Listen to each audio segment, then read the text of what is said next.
Hi, I'm Claire. Christy. And Janine. We're three marketers that have spent decades in talent tech and recruitment, facing the same challenges and watching the same mistakes play out over and over again. We started What's the Point because we're tired of the fluff, vanity marketing, and wasted budgets that never drive real growth. This podcast is straight talk for marketers and leaders who want marketing that actually works. No jargon, no egos, just hard-won lessons and practical advice that will help you scale your business. Most recruitment businesses underinvest in brand.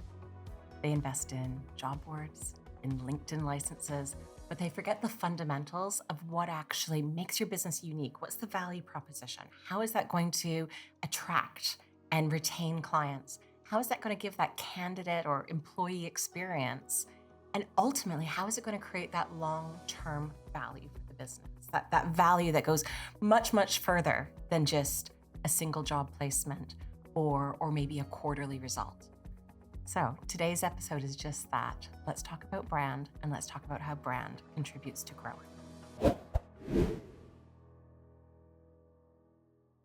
What do you think, ladies? I think this is one that is so close to all of our hearts. So true, isn't it? Brand being so much more than a logo, I think, is where we probably start. But also the pain in that statement, just The pain in that. the pain. And I feel like I've got scar tissue. Yeah. If I had a pound, this is the if I had a pound for every time Love it. I've been asked to do a brand refresh, because isn't that a brand strategy? Yeah, definitely. Let's change our colours. But even, I think the edges of our logo needs to be a little bit sharper. Or alternatively, I don't think our logo is attractive enough. Like, what does that even mean? And actually, where are we using the logo in this magnet to attract? So much for me to unpack. I feel like I need a therapy session. So I think what we're saying is brand versus branding. Oh, yes. Yeah. Yes, definitely. Let's dissect that. Let's start with Yes. that. What's the difference? Difference between brand and branding. I'm just going to make it really simple for anybody who's watched Yellowstone or any of the other, country And kind of those who things. haven't watched it. But So branding is where you basically get a hot iron and you it into somebody's bum, right? That's branding. Yep. Okay, got it. A brand is a feeling. It's an essence. It's a way, a feeling that you've been left with. It's a tone of voice that resonates with you deeper than anything. And actually, to quote a really great friend of mine, the brand feeling and the experience that it evokes is the feeling that, if they've left the room, you're still left with it. You can still feel it. So for me, brand is about the positioning, the part of life, the way in which you can really associate yourself with something. And I'm a massive advocate of brands outlive them, in essence, for a long time. Absolutely. They're still around. There'll always be essence of really great brands, even though the businesses don't necessarily always Really exist. bad ones too, right? And actually, sometimes it can work the other way. But then for the stories that they have evoked, that brand promise fails so spectacularly. Yeah. That's why they're known. That's what they're known for. Yeah. Yeah, absolutely. So you see that in practice a lot. You see a business saying, okay, we feel we need to rebrand. Yeah. And there is a whole why around that. Every 3 years? Why? Something like that? Yeah. Something like that. Oh, you get in 3 years? I used to get like one every 18 months or 2 years. I think it's every 3 years now. Well, certainly that's what I see. But where do we start? What are the foundations? If a company even thinks that they need to be doing a brand project, where do we go from there? Where do we guide them? Where do we dissect? What's the journey that they'll go on? I think for me, every time a big budget activity or project like that comes up, you've obviously got to ask the why, but you also need to then start thinking about the areas of the business that would be affected. And I think one of the quickest ways to challenge that we should do a brand refresh conversation is to look at all of the aspects of the business where the change will impact from a production perspective, from a resource required perspective, and I'm talking not just your website or your company headed paper, if anybody ever has that, or even business cards that people might still have knocking they around, do. but also as well the way in which your LinkedIn process actually happens, your pages, your social media, the graphics and the design that goes into all your communications. You've got to reframe literally everything from the ground up. Signage on your doors. Yeah. If you've got office spaces, the way in which your logo is displayed physically and also digitally. So many If you ways. do events, all your exhibition stuff, right? Exactly. Yeah. But even down to your operational stuff, your contracts, the whole shebang. when you actually, we see it a lot when they say, "Oh, we're going to do a rebrand," it says, "Well, you need to go do an audit first." Yeah, there exactly needs to be that. an audit of what is. If we're talking about branding, we need to actually understand what needs to what needs to be updated. Yeah, and I think that's where the power of why comes in, isn't it? Like, why are we doing this? What's the intent behind it? Because is it a look and feel refresh, in which case some of that's required, or is it a process piece that we need to review? Is it a products and services piece that we need to review? What elements here are we looking to change and why? Is it we're fundamentally misstepping our market? Yeah, totally different audience we've we're going recognised for. actually what we've been saying about ourselves and who we have been isn't now aligning with our target market. And I think that's the bigger issue that's happening right now. I think if you think of almost an ebb and flow of marketing, and you need that helicopter view, we probably have it more than some. We're up here looking down. I think brands come into its own right now. I think it was all about kind of lead gen, maybe a couple of years ago. I think brand's been really top front and center, maybe about 18, 24 months now. But it's not brand as in color palette. It literally is the essence, the value proposition. I love that our industry is getting into productization and defining service offerings and defining price points. Yeah. So what's your experiences on that? How does that all fit into this discussion? That, I think, is the sensible way to think about brand refresh, isn't it? That's the way that we would all start. It is that, what are we offering, to whom, and why are we better at it than anyone else? And, coming back to that proposition and if that does need refreshing, then that is a whole piece of work that's very different to your audit and your logo and your office signage, for example. Takes in probably as many aspects and takes up a similar level of resource, but in a totally different way to, right, we want our logo to go from red to blue. Yeah, no, and I think for me, it's that kind of essence of acknowledgement of not hitting either your client pool, your candidate pool in the right way, or even your target market. And again, from a vendor side, from a business perspective, even selling into this market, if you get it wrong, again, we talked about, in other conversations we've had about the cost of getting it wrong. But if your brand is constantly misaligning, you are just finding it really difficult, aren't you? Yeah, you're going to burn your business. Like, literally, that's the crux of it. But the good point of starting with a question of, can we make more of our value proposition? Is there a refinement to have?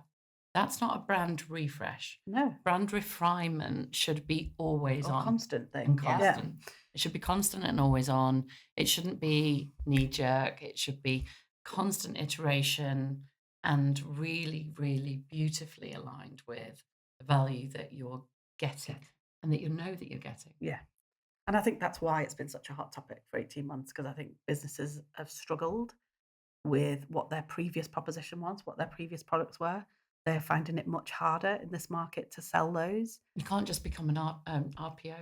No. Like overnight. No. Overnight. No. How much process, how much operations actually go into creating and that was like, that was 2, 3, 5 years ago. The Vogue thing to do was to become an RPO. Yeah.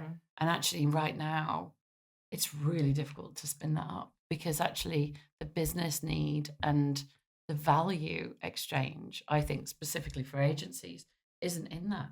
The value exchange is going to be in a recruitment partner where you've got that sort of capability of being whatever your client needs because you're the expert in that specific talent. I've seen recently, which it actually shocked me that I had never seen before, was even in defining contingent, exclusive, effectively interim, but it was called something different, and executive search. And it not only explained what they were, but it explained the use cases of when you would use one versus the other. Yeah. And I thought, why have I never seen this? Yeah. Why have I never seen this before? Because there's an assumption that the end user knows what they need, knows why they need contingent versus contract versus whatever. Yeah. And that was really eye-opening to me, to actually be so blatant, to spell it out, to say, this is your pain point and this is when you'd use it. Yeah.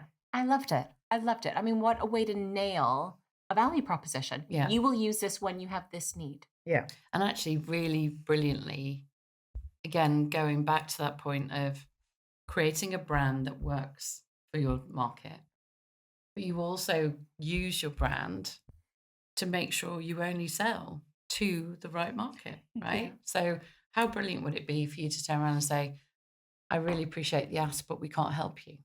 You don't need us because we do this and we're very good at this. But how brilliant for that client potentially to come back 6 months down the line and go, now we need you. Now I know that we need you. And that's one role, you know, that you're going to. That's bold. I mean, that's bold for that. Again, I think goes back to that contingency market. You don't know where your next meal's coming from half the time, right?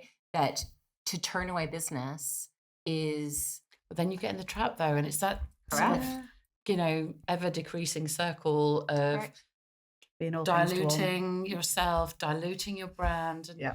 And again, you don't need to go down that route. If you're exceptionally aligned, and I've talked about this on other episodes, but for me to do the strategizer's value map, it's not meant for recruitment. It's not meant for anything that we do. It's actually a product marketing kind of process. But what it does for me every single time is give me the jobs of the people that I'm trying to support, the pains that they're actually feeling day in, day out, and the gains that they need. That language in itself becomes my positioning statement. It becomes the reason why. And we all know that there's some really great why people out there, but at the same time, you've got to ask yourself, is your brand actually telling another person why? Yeah. You know, I love has also been a shift, a really noticeable shift, is going from talking in features to talking in benefits. And you actually see it from, I've actually been kind of tracking this for, 7 or 8 years now. Actually a bit longer.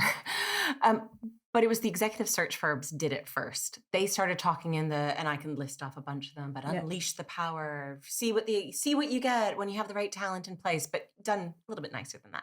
But that was the thing. It was kind of with jazz hands on. But it was this feeling of when you get the best, the right executive hire, it's transformational. That was really what they were saying. And then you still for so long had the kind of contingency, particularly the larger businesses who are, sorry for people who hear this, recruiting experts worldwide. So effectively it's we do this, we recruit, we do that, we, versus we solve your problem. Or your problem will be solved by X. We have 250 years experience. Yeah, heritage. Going back to the heritage, we've been doing this for... Okay, so if you've got 250 years experience... What does that give you? Where's the benefit in working with you? Yeah. And that's actually, as soon as you frame it in that, it's somewhat easier to define. Yeah. You know, I recently was working with a business and exactly that. They said, well, most of our consultants have over 10 years experience. And I said, okay, so how do we reframe that?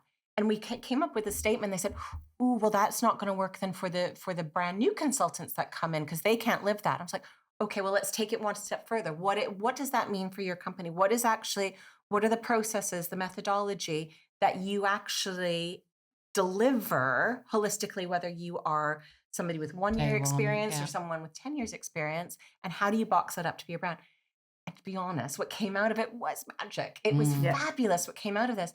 But you just had to turn it on its head. Yeah, and I think it's that art of keep digging. So again, so what? I used to call it so what. Yeah, if you keep asking, so what? So what? Eventually you get to the gold dust that you're trying to find, but so what? So what? That you've got 20 years experience. So what? But I think that's the other thing is that when your CEO comes and goes, managed to get you some budget. We're going to do a brand refresh. And you're just like, oh, but you can get so caught up, and I've done it. Oh. I get so caught up in the fact that we're not just going to be putting new jobs on a new job board because, you know, that's great, but oh my God, I might die. And loads of little angels die everywhere. But to sort of jump on the fact that there's a brand refresh happening, we're going to do a new website. And then what you do is you start to unpick the actual real costs. Okay, so we know that a brand refresh is not a brand refresh. We know that you've got to go do the positioning piece. But then you've got to go down the route of the audit and really understand the transformation costs and how long it's going to take. Like, how many of us have gone through a website refresh, rebrand, and it's taken longer than 4 months? Yeah. 4 months is pretty much the minimum. I think so too. Oh yeah, it's 4 to 6 months is actually minimum. Yeah. Right. But I think quite often the budget comes and we've got a budget to do a new website. And then the other bit almost gets tagged on the end. Like we're going to have a new website. Oh, but So let's that do a new brand. The shiny, happy stuff that comes with the website and a new design suddenly kicks into, oh God, but what about everything else? And Our then logo it looks almost really happens as a tired. backwards step. Yeah. And I hate to say it, I know this episode is about brand, but actually, if you actually got that budget, finally given that budget, there's probably more So much more. Stuff you could lower do. hanging fruit, closer to the money kind of stuff you could be doing Oh, than 100%. just dressing your shop window. Yeah. Yeah. And again, I kind of feel like there should be iterations of sites as opposed to let's just rip it all out and Absolutely. start Oh again. God. I mean, yeah, every again, 3 pain. years. There's about 3 years of pain already wrapped into that statement. So that's another episode for Yeah. another day. So what about the power of brand? Yeah. Let's talk about that for a bit. Because I feel like there is so much power. Yeah. I mean, a good brand brings you sales, doesn't it? And speaking from someone who has built brands, it's harder as you're building because you don't have that reputation. You might have a great value proposition, but you've still got to go out there and gain your proof points. You've still got to go out there and gain that trust level. So the power of an established brand is immense because you've got all of that. It's written there for you. The sort of the flip side of that is that your team, your consultants, the people that are out there selling day in, day out need to understand that, right? That's the benefits versus the features bit. But they need to get it at a deep level. But yeah, absolutely. The power of a brand that, gets you 3 steps ahead of somebody that's trying to establish, of somebody that's trying to start something. I've inherited a brilliant and beautiful brand that will remain nameless for now. But as a caretaker of it, it was already a big brand. It was already the one everybody would use and gravitate towards. But actually still doing my due diligence as a director, walking in and kind of figuring out, okay, well, where can I then add my kind of colour to this and kind of bring it to life? And I think the one thing that I did was I went to the marketplace and I asked them what's wrong with it. Not what else can we do from a product perspective, but what's wrong with the interactions, or what's good about interactions right now, but what would you want more of?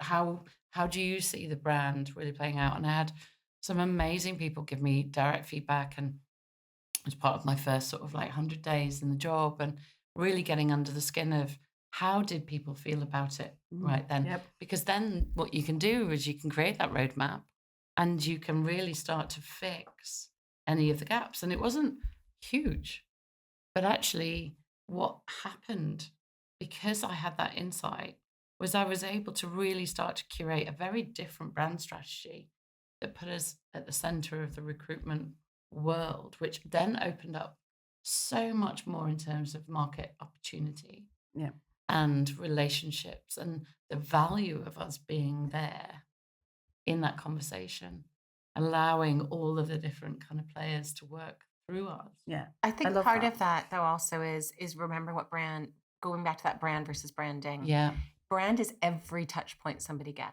exactly that. So it's not just, does the font align on the website? Is the logo stretched funny because somebody What's that image? did it? No. It actually is. Does somebody get that same experience no matter what consultant they're speaking with?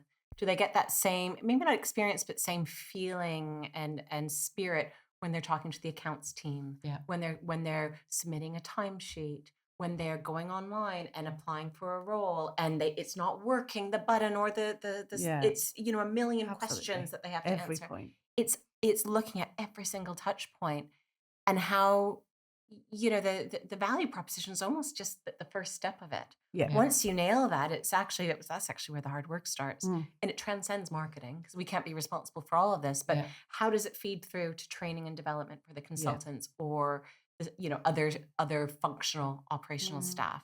How does it feed through to the candidate experience or client experience at different moments? It's a tall job. As I said, this if there's ever an opportunity for marketing to be lockstep, not just with leadership, but across the entire business, all the stakeholders, it's this. So we talk about carving up your time as a marketeer and thinking about all the different jobs that you could do in a day. For me, brand is as considered as you would do if you were reading through your newsletters in the morning. You would stop and think about, okay, so where can my brand show up today? Or where's my brand shown up today that I'm really proud of? Or where are the touch points that I can capture that I can then stitch back into tomorrow's campaign? Or where can I go and present at the end of the month or at a town hall? Or where can I showcase how the business has been portrayed in such a positive light? Because brand's done the work, the consultants done their work. The candidate experience has been recorded, testimonials have come in, case studies live on the website. All of that story and narrative is actually starting to sort of ping. You actually have to be, that's actually a channel marketing exercise. So that goes to show how the brand person, assuming you have more than one marketing person in a business, but the brand person has to be aligned with all the other channel experts in the business and or the leadership, the marketing leadership, because there is an element to that. How do you then put that into intangible, tactile considerations? How does that show up in your social media? How does that show up in your email? How does that show up in even consultants' email signatures? Where can that? It actually even comes down to how do you show up in SEO and Google search rankings? How does that then transcend across all the different touch points? Yeah, and that in itself is huge in terms of the job and being able to convert that. I call it currency, because that for me is a brand. That's the currency, really. That's the I call it a bank account. That's funny. We haven't talked about that, but I call it because you're making donations to it. Or not donations. You're really using that and knitting it back through. So totally. Deposits. That's the word. Good work. No, I like that a lot, and I like the fact that actually it feels like we're all. And again, we've never worked together in this. No, space, we haven't, but we're all pretty aligned. Yeah. I think the elephant in the room, for want of a better term, is a lot of the recruitment businesses out there that are trying to rebrand or brand refresh or whatever they're calling it. They don't have this team. They don't have the channel marketing thinking. They don't have the So where do they start? expertise. So where do they go? They know they're not aligned with their audience. Okay, let's suggest that. Where do you start? Where do you go? I actually think it's really simple. I think they go back to the last placement that they've made, and they go and talk to their client, and they go and talk to the candidate, and they ask them, how do they feel after the fact? How do they feel? And it used to be really brilliant best practice in an agency that I was at, where you'd have the consultant go and sit and have lunch with the candidate a month in, 4 weeks in, take them out for lunch, and just how are you? Not across the board. Is this a good place for you to be? Is how's your alignment? And the line manager or hiring manager would come with, and it would be a really great opportunity for referral work. It'd be a really great opportunity for face-to-face case study, testimonials to be captured. I mean, how brilliant! Half an hour out of your day. Doesn't happen. It doesn't happen, but also to cut people some slack. Their client or their candidate may not be working in the office. It's such a different They might be in a world different now. country, right? Exactly. Totally, It's but very then different. get Do it on half an Teams. hour Yeah, do it on Teams Teams. on Zoom call. There are routes, aren't there? There's a roots. It's the energy and the effort, and I think for such a big win, Yeah. it's a little bit of energy and a little bit, and it's capturing that trust moment. Yeah. bottling it, depositing it Bottling in the bank. it, love it. Yeah, bottling it, Bottle it and also sell it. being able to use it again to sell everything else that you've got going on. You know, one of the exercises I love, we do it with our clients that we'll do surveys of their client or candidate base. And it's a little bit biased because obviously they're putting forward names that are, you know, that they have a relationship with. It's not completely anonymous or random. Yeah. But I love the question. You could either do it with car brands or hotel brands and say, you know, if ABC Recruiter was a car brand, what would they be? Yeah. And then you also ask your leadership team and you also ask your staff.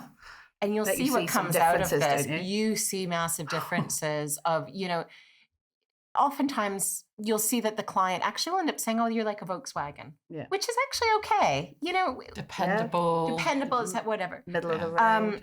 The candidates will often be like, oh, Ford Fiesta, or, you know, kind of like, oh, you know, they don't feel the same.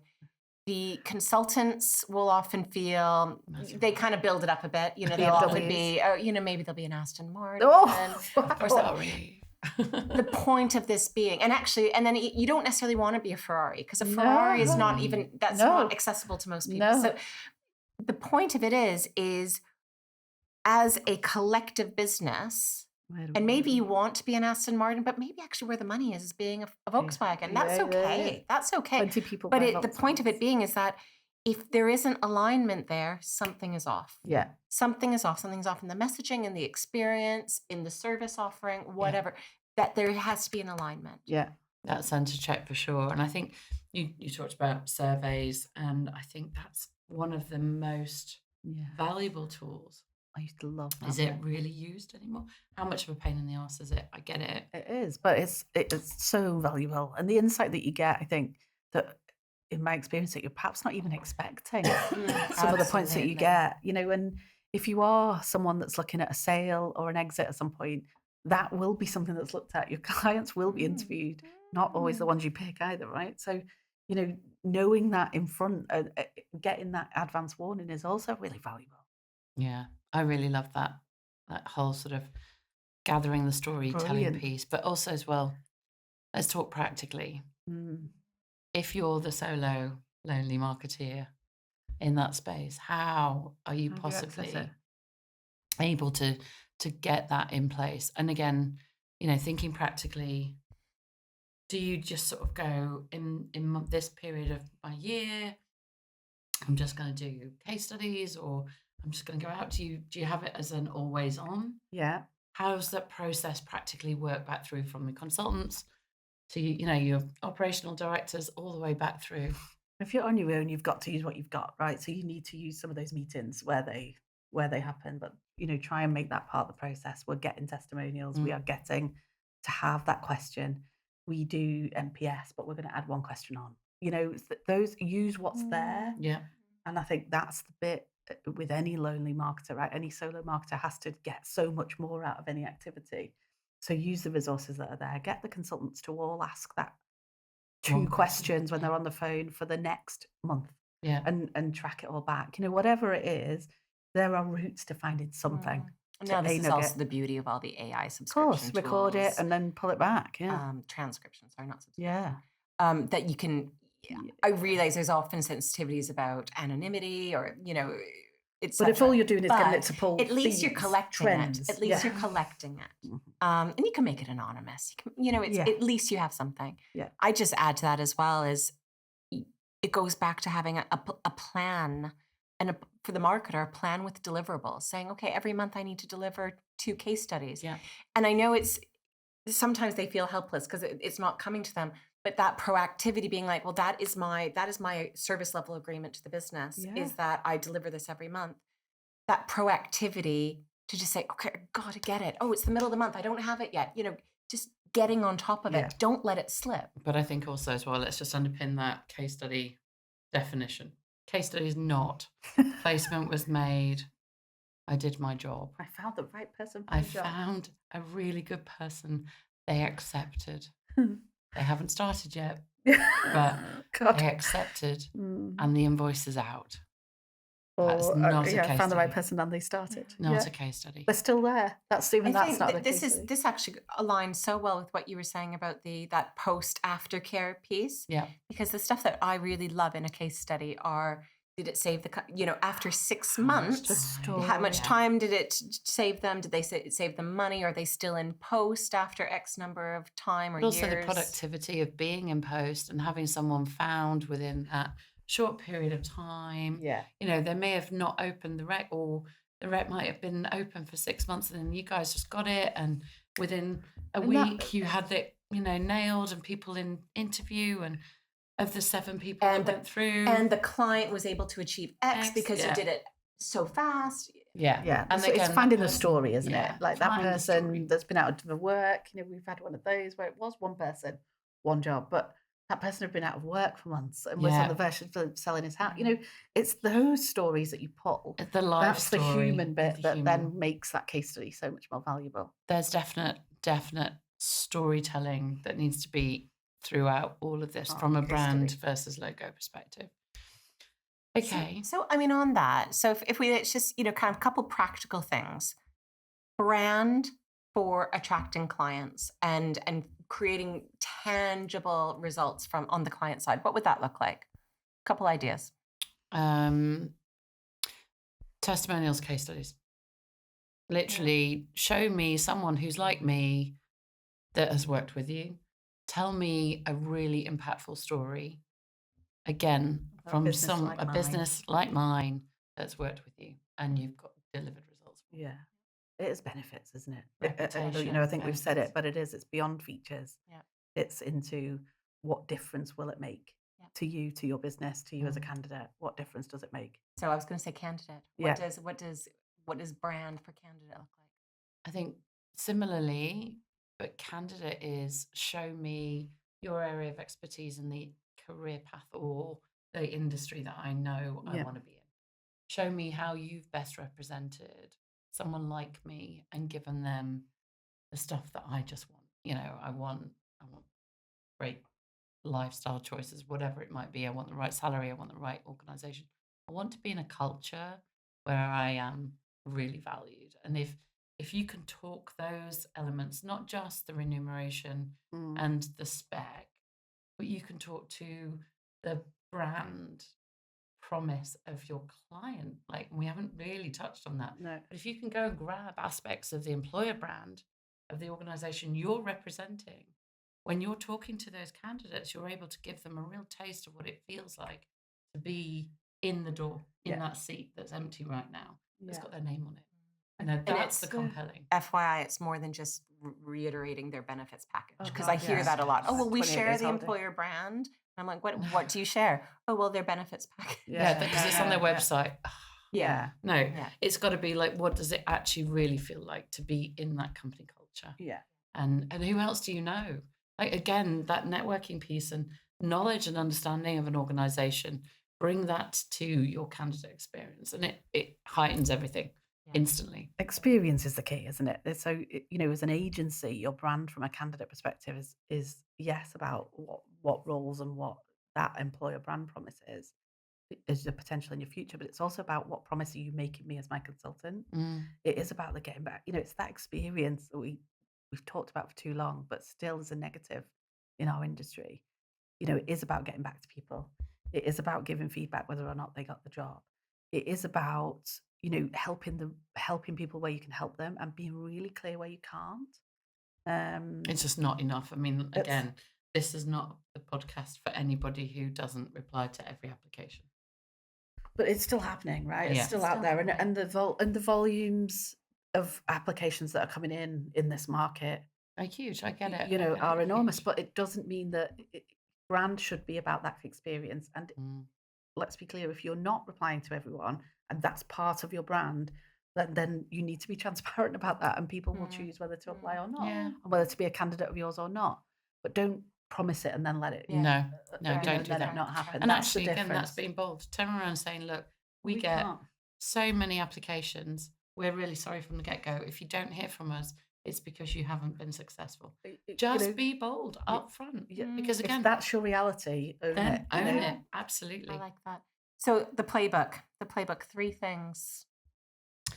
First one, define proposition and that positioning. So really think about, what is your promise? What are you in business for? Why are you existing? And it's not because you've just been around 100 years. It's about the value proposition, positioning, statement of intent. And that for me is kind of like, if you don't have that, don't step over the line, because you can't go forward. And then from there, once you've got that, I think number 2 is create those trust signals, create the case studies, the genuine ones, create the testimonials, allow people to see where you deliver on your promise and where you do it well. Mm. And I think number 3 is consistency. Once you have your blueprint, once you have the story, then deliver it across every touch point, and deliver it every time, every instance. Don't just, it's not something you do for a month and then it goes away. It has to be part of the fabric. Yeah. 100%. And I think that's the point. That, at the end of the day, brand transcends consultants that come and go. Brand is going to transcend color palettes. It's going to transcend individual day to day. And it is the bank account. It is the ultimate value and essence of your company. And if you don't have that, you're not going to be able to grow.